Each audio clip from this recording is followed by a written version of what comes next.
Bonjour, bienvenue dans la série sur l'électrodynamique classique. Alors continuons sur les équations de Maxwell macroscopiques. Alors dans la majorité des matériaux, le quadripôle électrique et les termes d'ordre supérieur sont totalement négligeables. Euh, Seules des polarisations électriques et magnétiques P et M ont un impact appréciable. Cela ne signifie pas cependant que les relations constitutives admettent une écriture simple.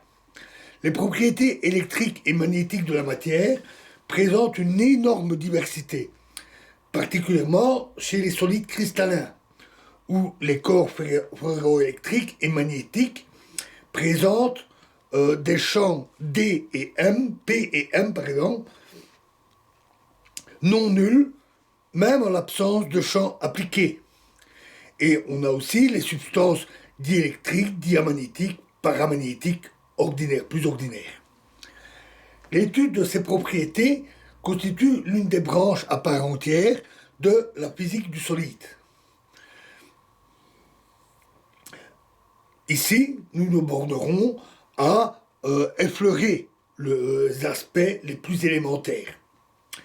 Dans les substances autres que ferroélectriques ou ferromagnétiques, l'application d'un champ électrique ou magnétique suffisamment faible induit une polarisation électrique ou magnétique proportionnelle à l'intensité du champ appliqué. On dit que la réaction du milieu est linéaire et les composantes cartésiennes de DH s'écrivent D alpha égale somme sur alpha de epsilon alpha bêta fois E bêta.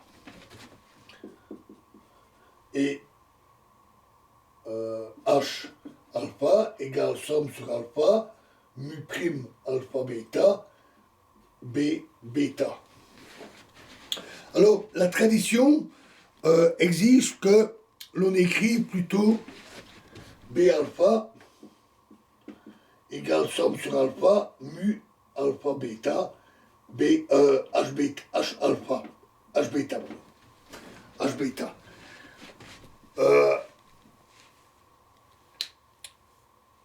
Mais cela inverse les rôles naturels du champ magnétique fondamental B et de la grandeur dérivée H. Nous reviendrons à la tradition le moment venu. Notons d'ailleurs que ces deux tenseurs, ces deux matrices, sont simplement inverses l'une de l'autre, mu et mu prime. Les tenseurs epsilon alpha bêta et mu prime alpha bêta sont respectivement la permittivité électrique ou tenseur diélectrique et le tenseur inverse de perméabilité magnétique.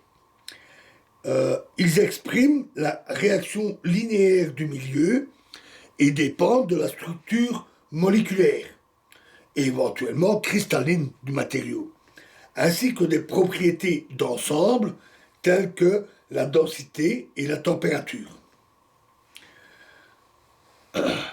Dans le cas de matériaux simples, cette réaction linéaire est souvent spatialement isotrope. Les tenseurs epsilon alpha bêta et mu prime alpha bêta sont alors diagonaux et leurs trois éléments diagonaux identiques. De sorte qu'on écrit D égale epsilon E et H égale mu prime B, ou en notation plus conventionnelle, B sur mu.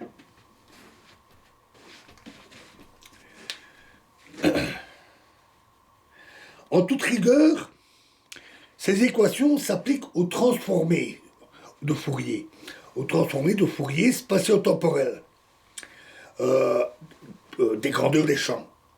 La raison en est que la relation linéaire fondamentale entre D et E, ou entre H et B, peut être non local. Ainsi, on a,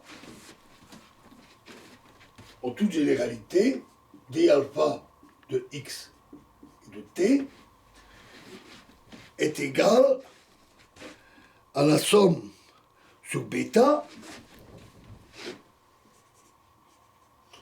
de l'intégrale d cube x' intégrale dt'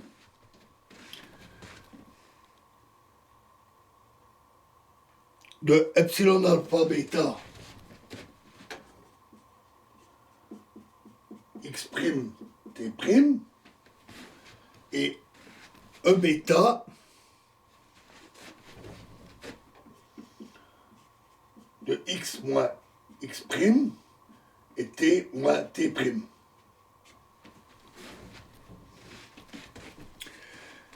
Où epsilon alpha bêta x' t',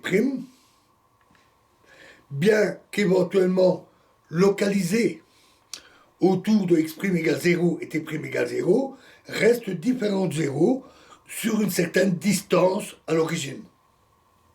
Si on introduit les transformés de Fourier d alpha k de oméga, d alpha k oméga, je ne mets pas le tilt, c'est pas nécessaire quand on précise les variables, bien sûr, et e bêta de k oméga, et epsilon alpha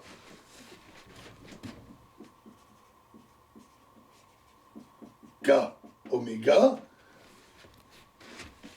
via la relation à transformer de Fourier f de k oméga égale l'intégrale de d cube x intégrale dt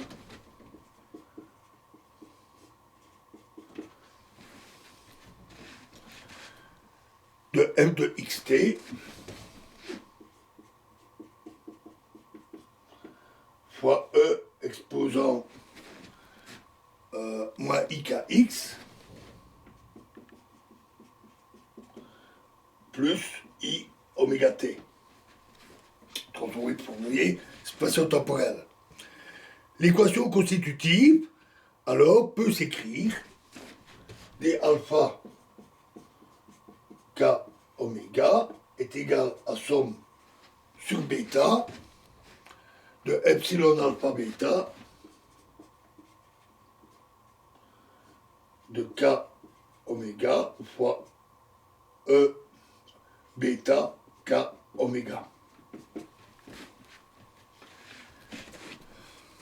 Et il existe une relation, une équation similaire qui exprime h alpha de k oméga en fonction de b bêta de k oméga.